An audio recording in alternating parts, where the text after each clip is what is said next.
हरियाणा में विधानसभा चुनाव जैसे जैसे नजदीक आ रहे हैं वैसे वैसे ये चुनावी जंग रोमांचक बनती नजर आ रही है। कुछ सीटों पर तो ऐसे ऐसे नाम सामने आ रहे हैं जो वाकई इस चुनाव में महत्वपूर्ण भूमिका निभा सकते हैं। जुलाना सीट पर समीकरण बेहद दिलचस्प हो गए हैं।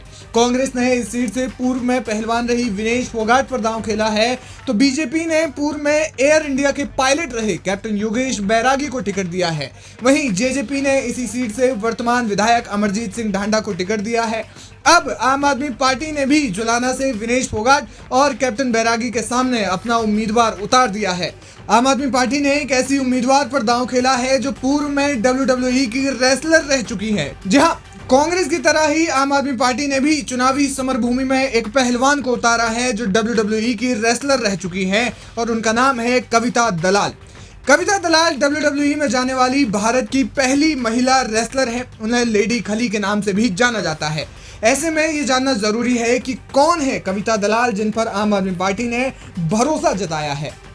कविता दलाल वही रेसलर हैं जिन्होंने WWE के रिंग में सलवार सूट में उतरकर सबका ध्यान अपनी ओर आकर्षित किया था। उन्होंने रिंग में कई विदेशी महिला रेसलरों को एक तरफा पटखनी दी थी। उनकी इस तस्वीर ने खासी सुर्खियां बटोरी थी, जिसमें उन्होंने एक महिला रेसलर को सीधे ऊपर उठाकर पटक दिया था। हालांकि उन्होंने अपने जीवन में संघर्ष भी काफी देखा है। कविता दलाल जिंद जिले के मालवी गांव से ताल्लुक रखती हैं, जो जुलाना तहसील के ही अंतर्गत आता है। वे बागपत के बिजवाड़ा गांव की बहू हैं और 2009 में उनकी शादी हुई थी। हालांकि वे शुरू से ही पहलवानी करती रही हैं, लेकिन 2010 में बच्चे को जन्म देने के बाद उन्होंने पहलवानी छोड़ने का निर्णय लिया था। लेकिन उनके पति ने उनका खूब साथ दिया और उनकी ही प्रेरणा से उन्होंने आगे खेलना जारी रखा। WWE में ही देश का नाम रोशन कर चुके द ग्रेट खली की एकेडमी CWE में उन्होंने प्रवेश लिया और वहां से उनके रिंग फाइट को एक नई उड़ान मिली। 2016 में उन्होंने एशियन गेम्स में वेट लिफ्टिंग में स्वर्ण पदक जीता था।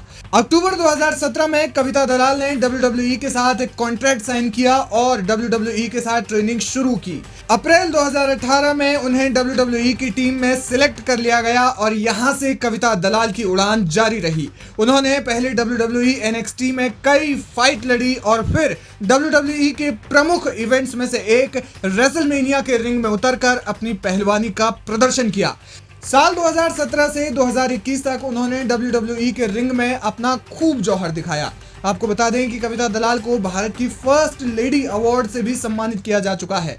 बताया जा रहा है कि उनके जीवन पर आधारित एक बायोपिक भी बनेगी, जिसके लिए उन्होंने पिछले साल ही कॉन्ट्रैक्ट साइन किया है। दिल्ली में जब रेसलरों का प्रदर्शन चल रहा था तो उन्होंने भी इस प्रदर्शन में शामिल होने का फैसला किया। वे विनेश फोगाट से भी खासी प्रभावित हैं। जंतर मंतर पर कविता दलाल ने आरोप लगाया था कि पूर्व IPS की प्रताड़ना के कारण वे रेसलिंग रिंग से दूर हुई। साल 2022 में कविता दलाल ने अपने राजनीतिक करियर की शुरुआत करते हुए आम आदमी पार्टी ज्वाइन की थी। उन्होंने कहा था कि वे अरविंद केजरीवाल के काम से बहुत प्रभावित हैं, इसलिए उन्होंने आम आदमी पार्टी में जाने का फैसला किया है। अब आपने उन पर भरोसा जताते हुए उन्हें विनेश फोगाट के खिलाफ चुनावी मैदान में उतार दिया है। देखना यह होगा कि जुलाना की ये चुनावी लड़ाई कितनी दिलचस्प और कितनी रोमांचक रहती है।